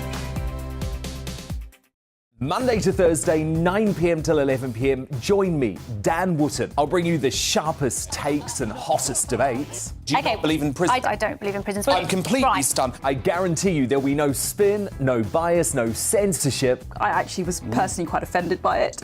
And no reason to go to bed. So I guess they've always been quite woke. That's Dan Wootton tonight on TV, radio and online. Monday to Thursday from 9 p.m. till 11 p.m. on GB News. The People's Channel, Britain's news channel. You've probably seen politicians interviewed 1,000 times, but we do it differently. We find out who they really are, we don't shout, we chat, and hopefully we bring a bit of light, not just heat. Did you know Kate Moss? Apparently. Do you have a pair of jeans or a pair of jeans? No, of course I don't. What would I do with them? My friends are like, oh my God, what's she doing now? Join me every Sunday at 6 for Gloria Meets, only on GB News, the People's Channel, Britain's news channel. News.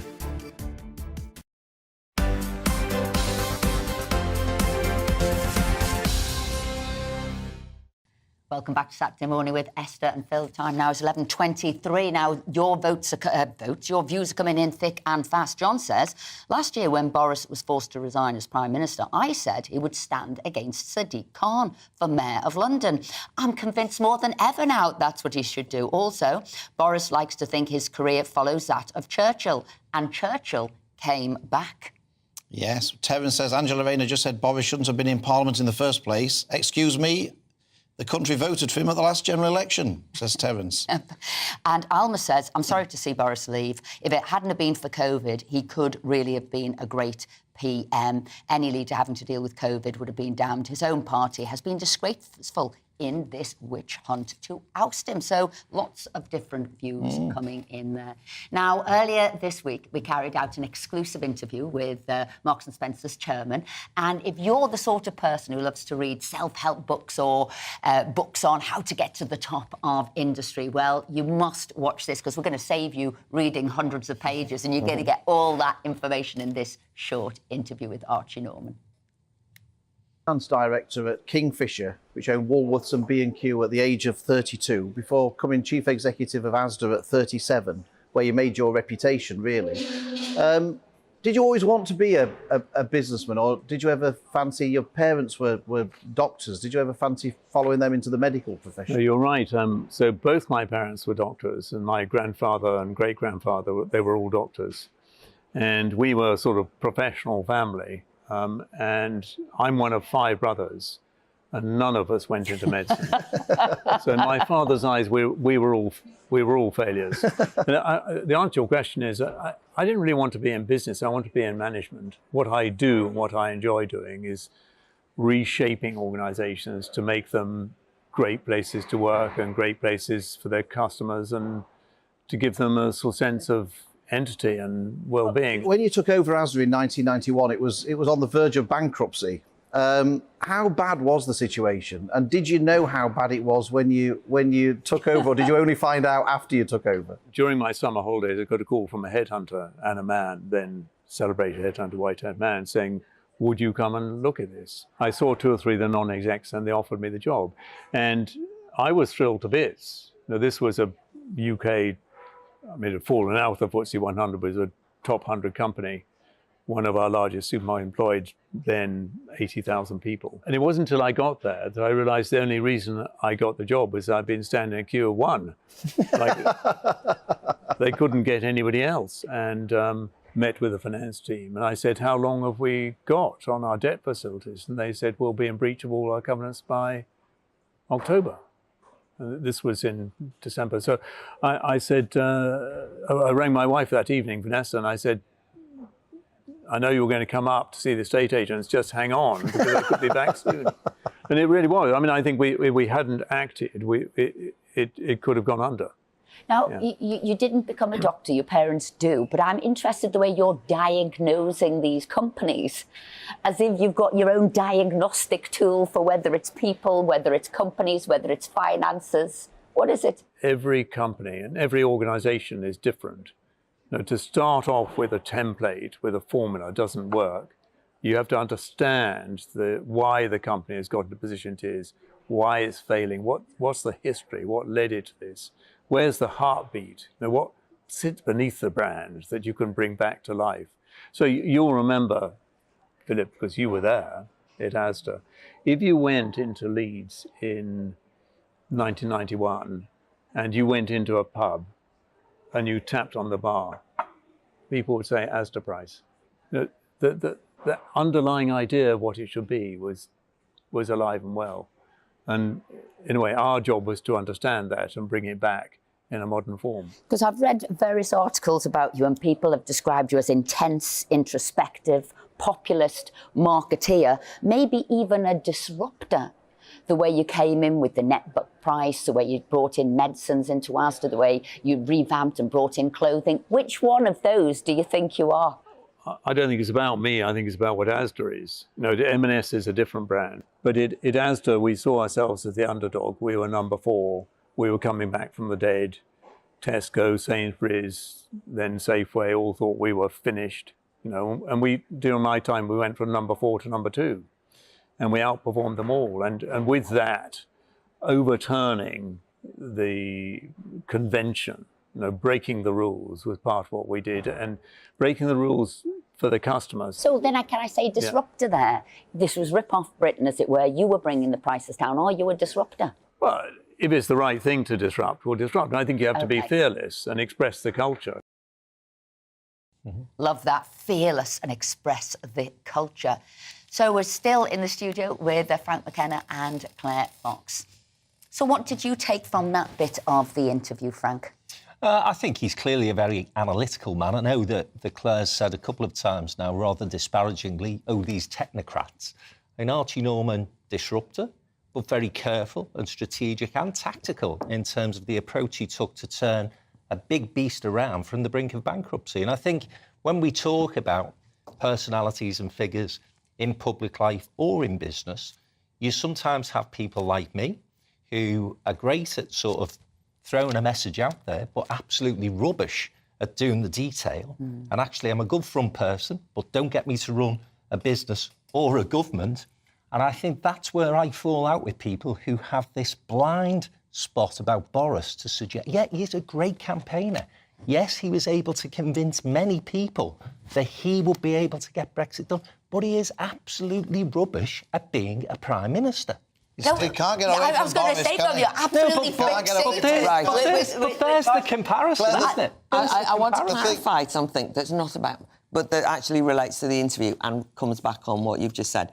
You see, I actually have got great contempt for incompetence. I think competence is hugely important. I want people to be able to do the job. I do think there's a division of labour in any organisation, and you have to have people who do the detail, have the big strategic vision and so on. So it's fine because you can have a division of labour. Not everyone's good at everything else. I was really inspired.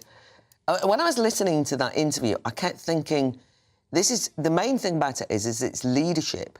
And he was making the point that you cannot have a template that you box tick your way through, that you have to take every situation.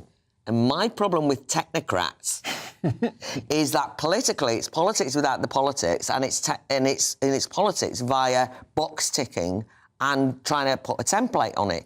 So what you need is that unique, courageous, fearless attempt at saying, I think I know what I need to do to turn things around.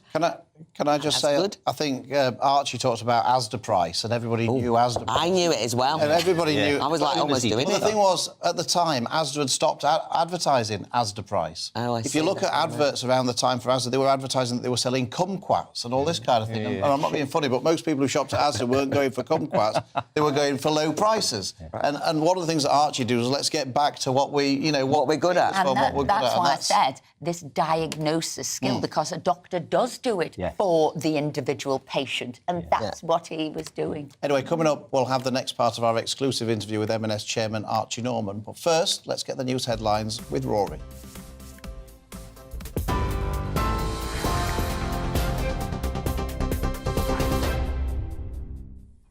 Thank you very much, Philip. We're going to start with some breaking news to bring you. And GB News understands that plans to house asylum seekers on a ship near Liverpool have been abandoned.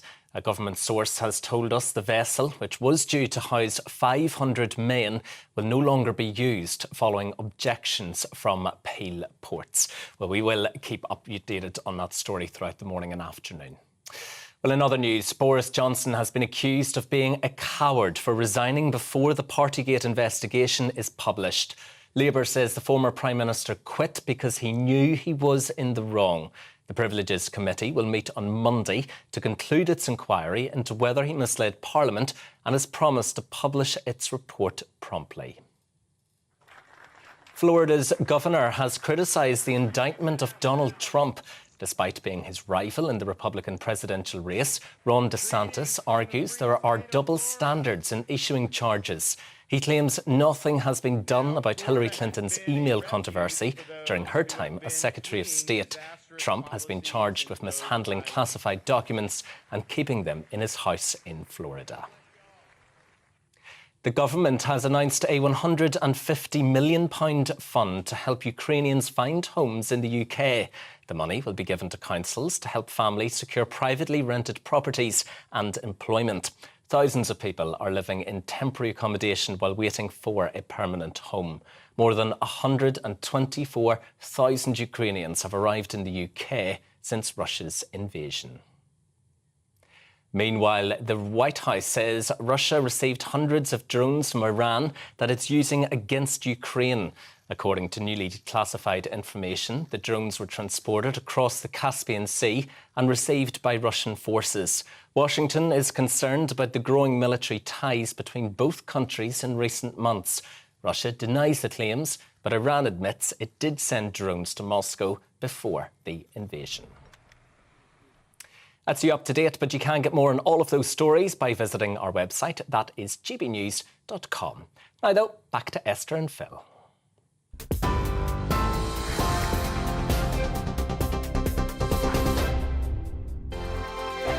First and foremost, I'm a GB News fan, and I was before I was working here. Just love the fact that we're asking the questions that a lot of establishment media won't ask. With a bit of a twist, we not only want to inform you, but we want to keep you entertained. It's worth the drive because you get in and the team's all ready and waiting, they're itching to go, and it's a proper little family. GB News is the people's channel. It's the audience that makes the programme sing. We're giving our viewers and our listeners a voice. I see the thousands of your letters, tweets, emails, you name it, coming in. Britain is broken.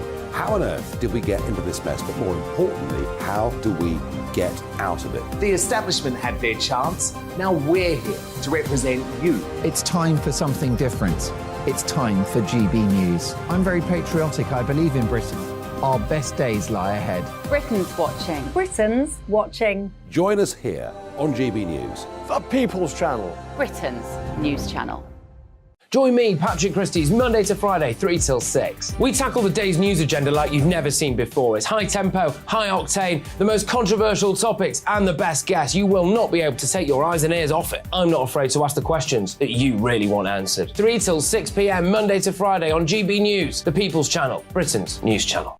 I'm Andrew Doyle. Join me at 7 o'clock every Sunday night for Free Speech Nation, the show where I tackle the week's biggest stories in politics and current affairs with the help of my 2 comedian panellists and a variety of special guests. Free Speech Nation, Sunday nights from 7 on GB News, the People's Channel, Britain's news channel. Every Sunday from 11. Join Michael Portillo. There'll be topical discussion, looking at the week before and the week to come. So kick back and relax at 11 a.m. on Sundays on GB News with me, Michael Portillo. GB News, the People's Channel, Britain's news channel. GB News has its own late-night paper preview show, Headliners, where comedians take you through the next day's top news stories. You don't have to bother reading the newspaper, we've got it covered for you. Headliners, every night at 11 p.m. and repeated every morning at 5 a.m. We won't send you to sleep like some of the other paper review shows out there. GB News, the People's Channel, Britain's news channel. Join me, Camilla Tominey, on Sunday mornings from 9:30, taking the politicians to task and breaking out of SW1 to see how their decisions are affecting you across the UK. Bursting the Westminster bubble every Sunday morning, only on GB News, the People's Channel. Britain's watching. Monday to Thursday nights on GB News. At 6, it's Dubes & Co. 7 o'clock, Farage. At 8, join Jacob Rees-Mogg. And at 9, Dan Wootton Tonight, followed by Headliners. On TV, radio and online. This is GB News. Westminster is going around in ever-decreasing circles, followed by the media. Britain is broken. How on earth did we get into this mess? But more importantly, how do we get out of it? Join me at 7 p.m, Mondays to Thursdays on Farage. Here on GB News, we will have open, rational debate. We've got to work out how Britain moves forward from this. Join us here on GB News, the People's Channel. Britain is watching. PM on GB News, Britain's news channel.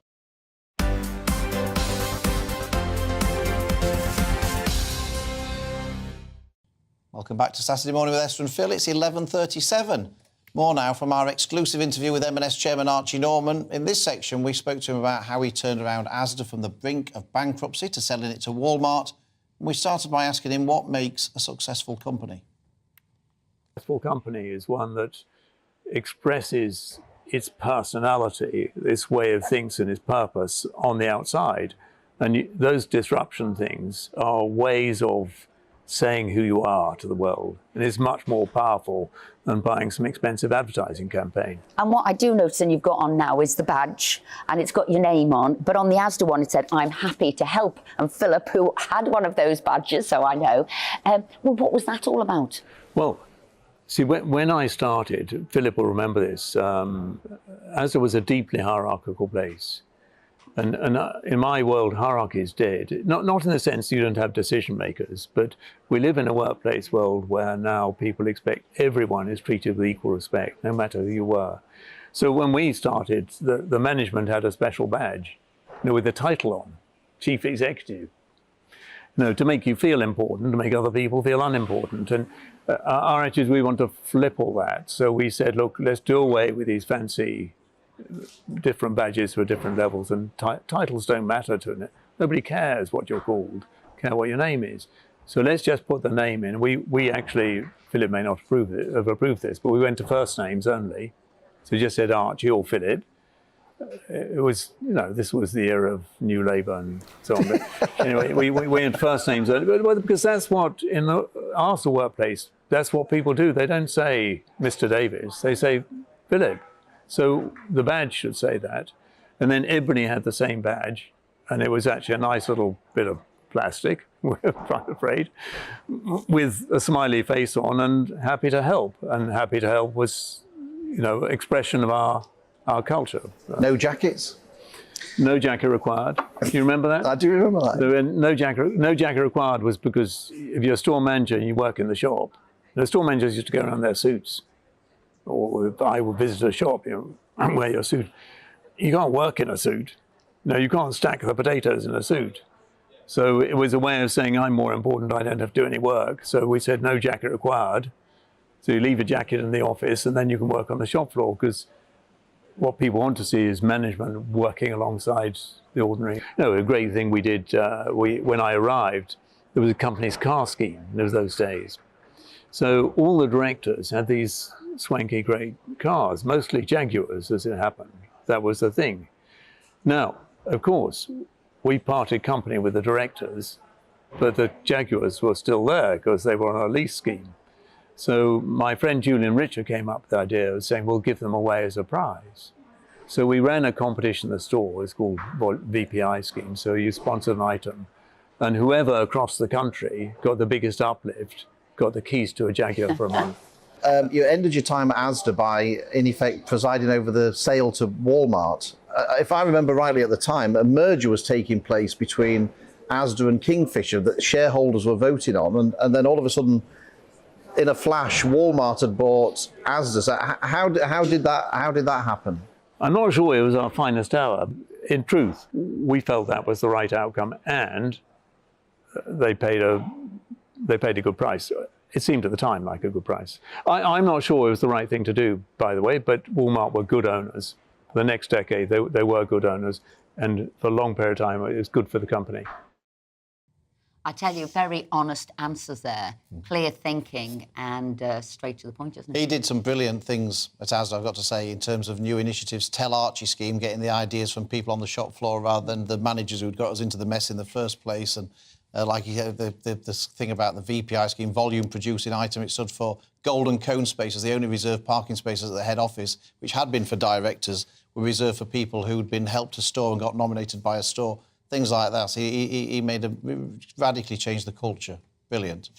Now, here's the final section of our exclusive interview with Archie, where we asked him how he's turned around the fortunes of M&S. You were asked to come in as the chairman of Marks and Spencer's in 2004. That obviously wasn't the time for you, so I've read.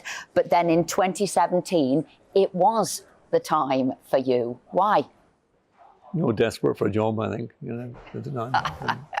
No, were you the only one again? Had it got to such a bad point? You were the only person for ITV, the only person for us, were you the only person No, for this? it wasn't quite that bad. This is the biggest turnaround opportunity in British retail. I actually thought at the time is in some ways the biggest tragedy in British retailing. Marks and Spencer is such a iconic business. It's so close to people's hearts. It's plays such a big part in communities. It's sort of seen as a metaphor for British retailing around the world. And if I could make it work again, or with my colleagues help bring it back to what it could be, that would just be a great thing to have done. Because it was viewed, as you say, a great brand, but then it had lost its way. Yeah, you always get this thing of, well, is it food, is it clothing, or are you going to sell off the food? Or the answer is no. We actually, they're both good businesses. We actually make more money at the moment out of clothing than we do out of food. And in my view, if we get it right, we'll make more money out of clothing and home. Food is a tougher business to be in. The food business is trading well. We're growing market share, outperforming the competition. We've got our mojo back.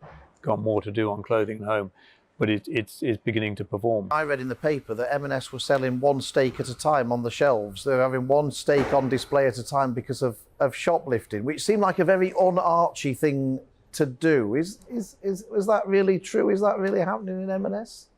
I think it really happened in one shop for one day. As soon as Stuart Machin and the team heard about it, that was the end of that. No, because it's a terrible idea. It's an interesting thing that shoplifting and shop theft has increased across the industry in the last 2 or 3 years. So everybody's struggling with this. And of course, M&S steak, M&S beef is all traceable back to the farm, Aberdeen Angus beef. If you're a shoplifter, it's the product of choice. You take that down to the pub and everybody's going to pay a premium for it. So we do have a problem with steak, but no, the wrong way to deal with that is to take it off sale. We want to grow our sales, and that's not going to happen. So what's next for M&S? Are you going to be opening more stores or closing more stores? How's M&S going to look in the high street in 5 years' time? Are we going to see more of it or less of it on the high street? It's a slightly complicated question. So you'll see more. The answer is you'll see more of it. We are opening more new space than any other large-scale retailer in Britain, probably except for Aldi. We're opening more new space than the whole of the big four grocers put together in large stores, because we're growing our food business. And in the clothing and home business, we have a lot of what we call legacy stores. These are old stores on 4 floors with asbestos. And over time, we need to replace those because our new modern stores are fantastic and they trade extremely well. So we're trying to reduce the number of old legacy stores, invest in great new space, and grow our food business with our new food format, which is larger, with car parking and more market style, and is performing very strongly. Good availability here, Archie. I'm sure this isn't anything to do with the fact that you were going to come in on the shop floor. Is it the... It always looks like this, Philip. Nothing to do with you.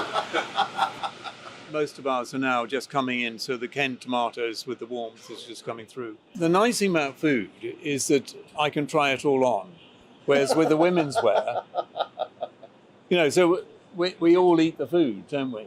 And like everybody does. Everybody is an expert in food. And if we have new product come in, obviously I'm not making the decisions, but Stuart Machin, who's our chief executive, will try every new product that comes on the shelves.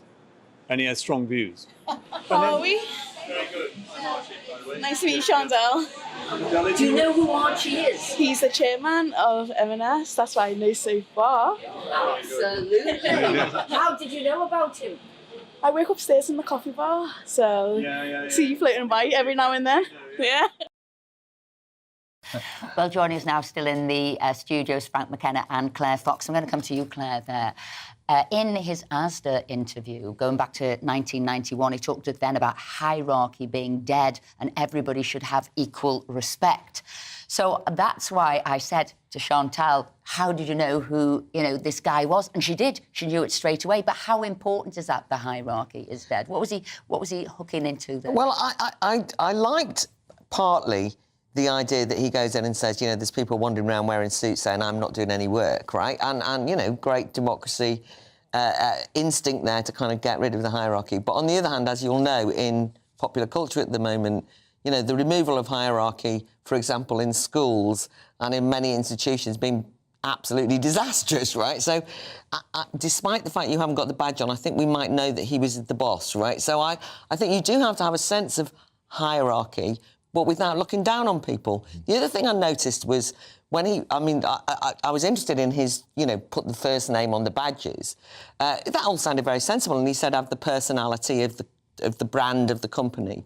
Well, we know that badges and businesses at the moment are a disaster because they're all wandering around enforcing pronoun badges on everyone and saying... No, he didn't. No, what I was thinking was, that's very sensible, but actually it's not what's happening in a lot of businesses. They are not putting the customer first. They're basically putting their equality, diversity and inclusion policies first. So the respect of everybody, looking at the customer. Exactly, and although her hierarchy might have gone, discipline is there. I think the discipline is key, and he knows what sales he wants. I think the thing that struck me, Frank, after leaving Asda, was I didn't realise how ahead of his time Archie was. He was doing things in 1991 that businesses were bragging about doing in 2020.